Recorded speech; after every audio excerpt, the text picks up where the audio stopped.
Hello everyone, welcome. आज का session शुरू करने से पहले क्या किया था पिछले सेशन में? I think we have done with what is business combination. Business combination मुझे आवड़े करी थी. Then we had the types of business combination. फिर हमने देखा था रीजंस ऑफ कॉम्बिनेशन. लोग क्यों बिजनेसेस क्यों कॉम्बिनेशन करना चाहेंगे, ठीक है. एंड लास्ट सेशन में टाइप्स ऑफ कॉम्बिनेशन जो था उसके अंदर अलग अलग वेराइड कॉम्बिनेशन हमने देखे थे. उसके कुछ एग्जांपल्स देखे थे. हॉरिजॉन्टल कॉम्बिनेशन था, वर्टिकल कॉम्बिनेशन था, उसमें भी दो पार्ट थे, ठीक है. फिर मिक्स्ड कॉम्बिनेशन था, अलाइड कॉम्बिनेशंस थे.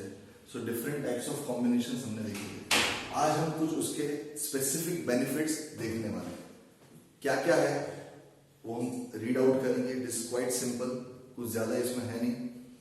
क्वेश्चन 3 में दिया गया है and I would start directly with reading out it and फिर बीच में कुछ एग्जांपल्स आपको दूंगा. It is on page number 28. Question number 3 briefly explains the economics of combination. यहाँ पर इकोनॉमिक्स वर्ड यूज किया, मतलब basically we are talking about some financial gain, ठीक है, कंपनी को होना. That is something which is related to economy. Economic benefit यानी something which is related to finance, मतलब पैसे के तौर पे आपको क्या फायदा होने वाला है, ठीक है, पैसे के रिलेटेड. सो अभी डायरेक्टली पैसा मिल रहा है नहीं, इट इज समवेयर इनडायरेक्टली. कभी कुछ खर्चा बचा लोगे आप, कभी कुछ आपके एफिशिएंसी बढ़ा लोगे आप, तो तब जाके आपको कुछ बेनिफिट होगा कंपनी को. तो वो इनडायरेक्ट वे में बता रहे. इसके लिए उन्होंने वर्ड लिखा है इकोनॉमिक्स ऑफ कॉम्बिनेशंस.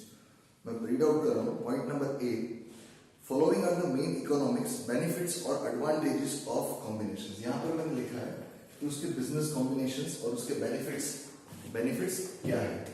सो यहां पर मैं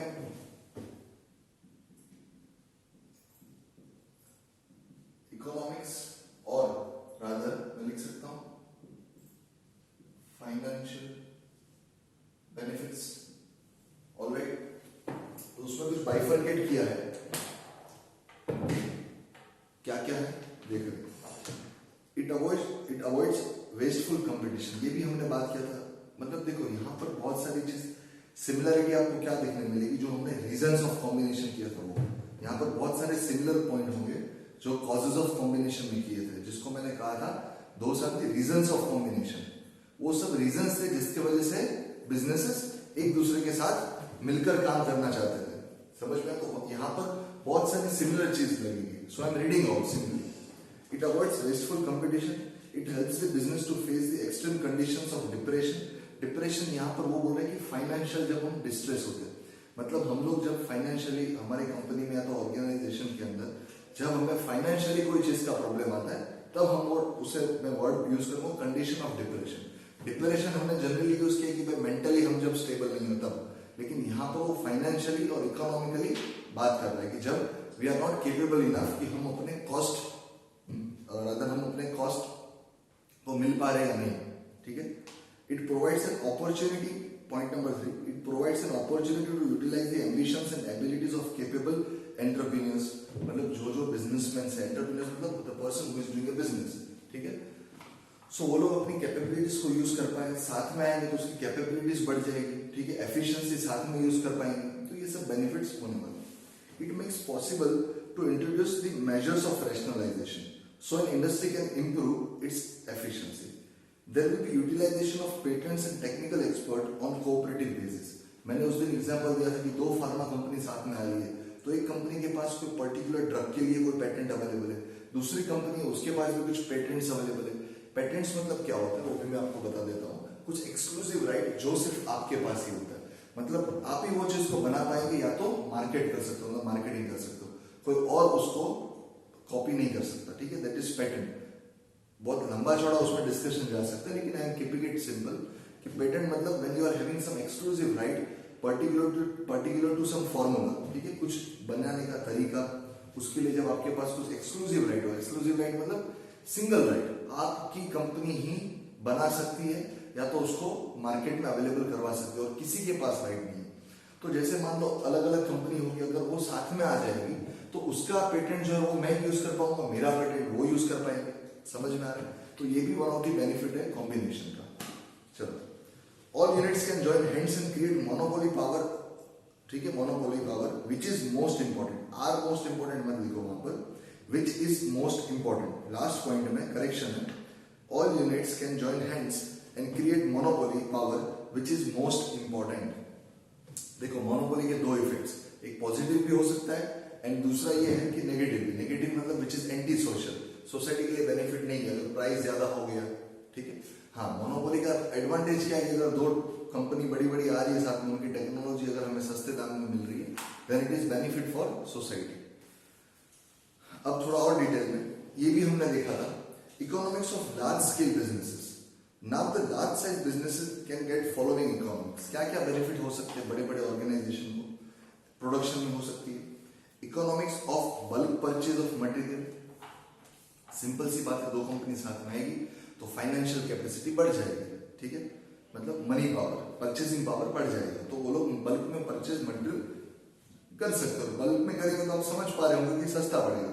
आप कहीं पर भी कोई भी दुकान पे लेने जाएंगे, अगर ज्यादा लेंगे तो कम दाम में देगा। क्यों? क्योंकि उसको आज पैसा रिकवर हो रहा है। आज आपकी दुकान होगी, आपको आपके पास से अगर कोई माल गुड्स या सर्विसेज लेने आया, अगर वो एक ही साथ लेता है तो आप समझ पा रहे होंगे कि आपका जो गुड्स है या तो सर्विस है उसका पैसा आज ही रिकवर हो जाता है। तो अगर पैसा थोड़ा कम भी आएगा तो आप चाहेंगे कि नहीं यार मेरा रिकवर हो जाए पैसा, क्योंकि फिर आपको मालूम नहीं कि वो चीज कब बिकने वाला है, तो you will have to wait for that. Economics of freight. Freight मतलब क्या होता है, जैसे मान लो आप कोई चीज आपने परचेज किया, रेलवे स्टेशन तक आ गया, वहां से आपको लेने आना, मतलब आपके गोडाउन तक लेके आना, तो this is nothing but freight. तो ये ट्रांसपोर्टेशन चार्जेस की बात कर रहे हैं। रेलवे में आ रहे गुड्स तो उसके भी चार्जेस होंगे, सो वो रिड्यूस हो जाएंगे। क्यों? Because ultimately you are purchasing something in bulk. और दूसरी बात कि दोनों कंपनीज का एक ही साथ होने वाला है। सो जो अलग अलग होता था, आप समझ पा रहे होंगे कि जैसे मान लो दोनों कंपनी अलग काम कर रही थी, तो दोनों के फ्रेट्स की कॉस्ट अलग थे, दोनों के ट्रांसपोर्टेशन कॉस्ट अलग थे। लेकिन अभी तो दोनों का चीज साथ में आने वाला है, क्योंकि अब दोनों साथ में एक ही घर के अंदर काम कर रहे हैं। समझ में आ रहा है? आगे बढ़ो। Reduction in cost due to costly automatic machinery, division of labour and investment in industrial research. ठीक है, रिसर्च करने के लिए अभी कॉस्ट कम आएगा, क्योंकि अब रिसर्च भी साथ में ही करेंगे। जो भी चीज यहाँ पर टॉपिक आ रहा है आपको याद रखने के लिए मैं बता रहा हूँ, कोई भी चीज है जब आप साथ में मिल जाते हो तो आपका जो मैन पावर है वो बढ़ जाता है, फाइनेंशियल कैपेसिटी बढ़ जाती है, एफिशिएंसी बढ़ जाती है। समझ में? तो उसकी वजह से क्या होगा, आपका जो कॉस्ट है वो रिड्यूस हो जाएगा। आप एक ही प्रीमाइसेस यूज करने वाले हो, या तो हो सकता है कि चलो एक नहीं करने वाले हो, थोड़ा बड़ा करोगे, लेकिन अल्टीमेटली आप एक ही साथ उसका रेंट पे करेंगे तो आपको कहीं ना कहीं फायदा होने वाला है। समझ में आ रहा है? चलो, better and independent arrangement of repairs and maintenance of plant. ये भी बराबर, आप अच्छे से उसको independently repair and maintenance conduct कर सकते हो। क्यों? बिकॉज अलग अलग जगह जाने की जरूरत नहीं है, साथ में ही हम लोग। समझ में आया? इन मैनेजमेंट, अब हाँ ये उन्होंने बताया प्रोडक्शन में क्या फायदा होगा, बड़ी बड़ी कंपनी से उनको प्रोडक्शन में क्या क्या फायदा होगा ये हमने यहाँ पर देखा। अब इन मैनेजमेंट, तो मैं यहाँ पर लिख दूं लार्ज स्केल, इसमें लिखा है लार्ज बिजनेसेस, मैं ऐसा लिख रहा हूं। ठीक है, सबसे पहले उन्होंने बोला प्रोडक्शन में फायदा होगा। ठीक है, सेकेंड पॉइंट हम लोग रीड कर रहे हैं मैनेजमेंट में। मैनेजमेंट मतलब हमें पता है कि किसी के पास से काम कैसे लेंगे, तो आगे बढ़ते हैं। Reduction in overhead cost per unit. Overhead cost मतलब क्या, कि जब भी आप मटेरियल, ठीक है, रॉ मटेरियल या कुछ भी चीज आप लाते हो कंपनी के अंदर, तो उसी टाइम पे आपको कुछ एक्सपेंसेस ऐसे होते हैं जो फिक्स नेचर के होते हैं, जो आपको कंपल्सरी पे करने पड़ते हैं। लेकिन अब बात ये है कि जो भी कॉस्ट है, ठीक है, वो आप कैसे रिड्यूस करेंगे। क्यों? क्योंकि एक ही साथ आप प्रोडक्शन कर रहे हो, आप साथ में आपका जो प्रोडक्शन कैपेसिटी वो बढ़ गया, जो हमने प्रोडक्शन वाले पॉइंट में देखा था। Improvement in management due to, अब मैं नेक्स्ट पॉइंट में जा रहा हूँ, improvement in management due to top experts. अब दोनों के एक्सपर्ट्स भी साथ में आ गए, ठीक है, तो मैनेजमेंट अच्छे से हो पाएगा, स्ट्रेटेजिक डिसीजंस ले पाएंगे, लॉन्ग टर्म आपका पोजीशन क्या होगा बिजनेस का उसके बारे में आज डिसाइड कर पाएंगे। ये सब बेनिफिट्स होंगे। Efficient performance of managerial functions by the use of machines. कुछ मशीन्स होंगे, मशीन्स मतलब क्या, कुछ टेक्नोलॉजी यूज करना, कुछ सॉफ्टवेयर यूज करने। तो अगर एक्सपर्ट होंगे आपकी कंपनी में, आईटी एक्सपर्ट्स हो सकते हैं, सॉफ्टवेयर डेवलपर हो सकते हैं, ठीक है, दोनों कंपनी के साथ मिलकर काम करेंगे तो कहीं ना कहीं बेनिफिट होने वाला है। क्योंकि समझो आप मेरी बात कि आपको कहीं ना कहीं व्यू पॉइंट ज्यादा मिलेंगे। जैसे आपने कोई भी प्रोजेक्ट रखा तो उसके बहुत सारे व्यूज हो सकते हैं। व्यू मतलब सबका नजरिया अलग होगा प्रोजेक्ट को लेके, कुछ कोई एक बात करेगा, दूसरा आदमी दूसरी बात करेगा। सो whenever you are having some more options, so you will have rather benefit of taking advantage कि ओके फाइन सबका थॉट प्रोसेस क्या है, ठीक है। Okay fine. इन फाइनेंसिंग तो मैनेजमेंट में क्या क्या फायदा ये हमने देखा।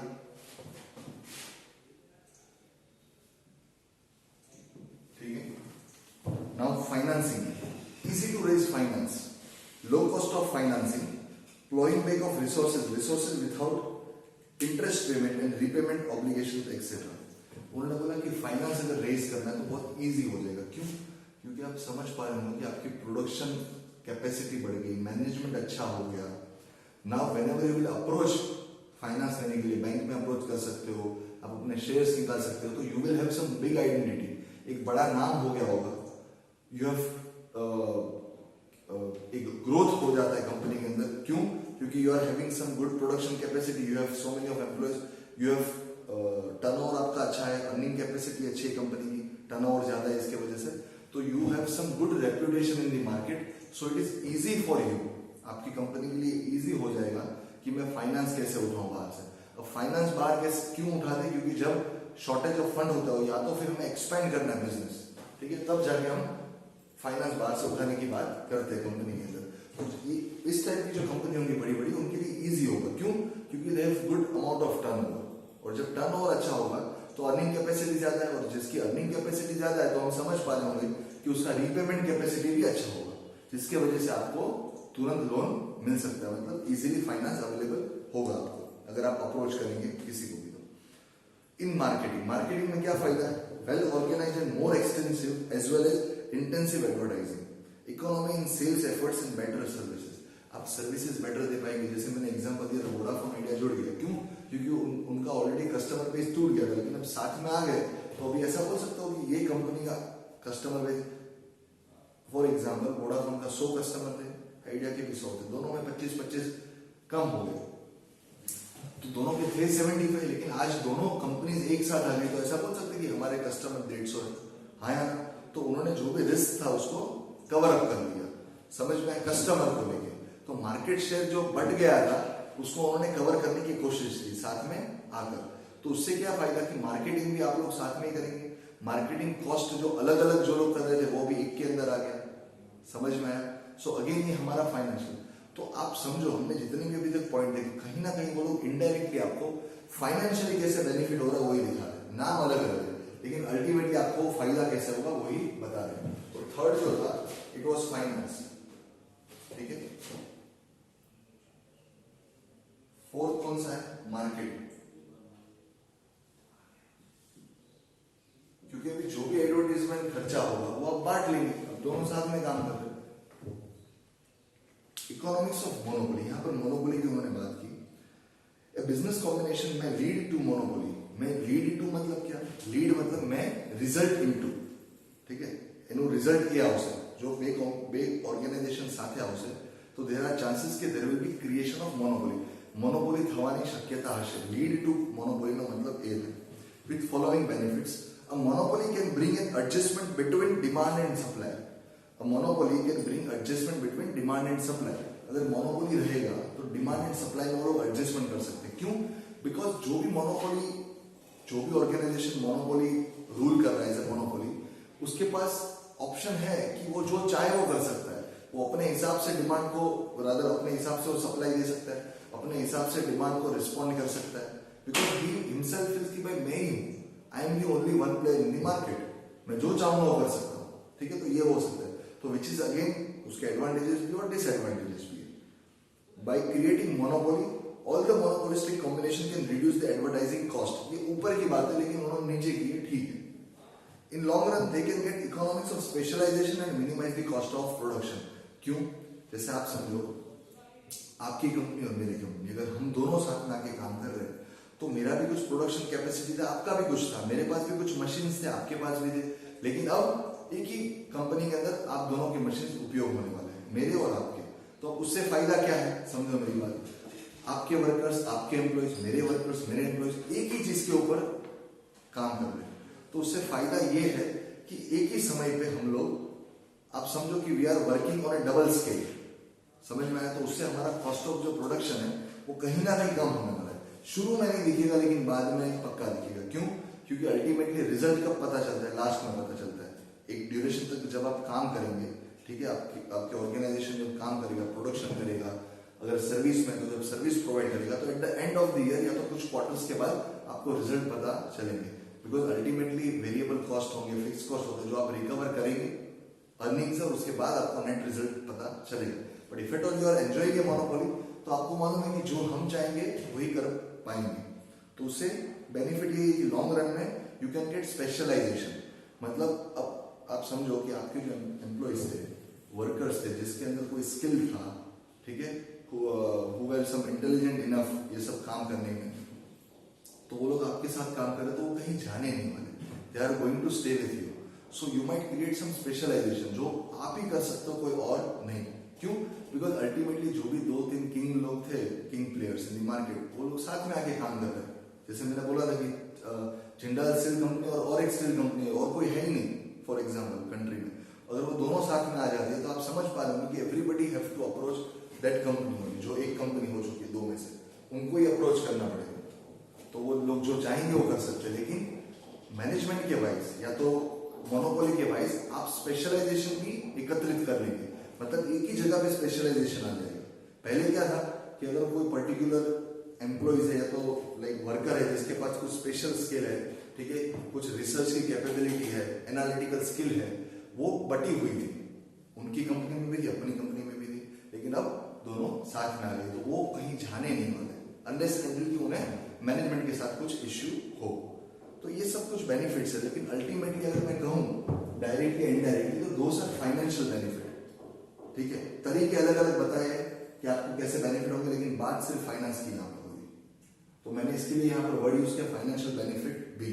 यहाँ पर भी दिया ही है हालांकि इकोनॉमिक्स बेनिफिट्स और एडवांटेज ऑफ कॉम्बिनेशन। समझ में आया? तो आज के सेशन में इतना रखते हैं।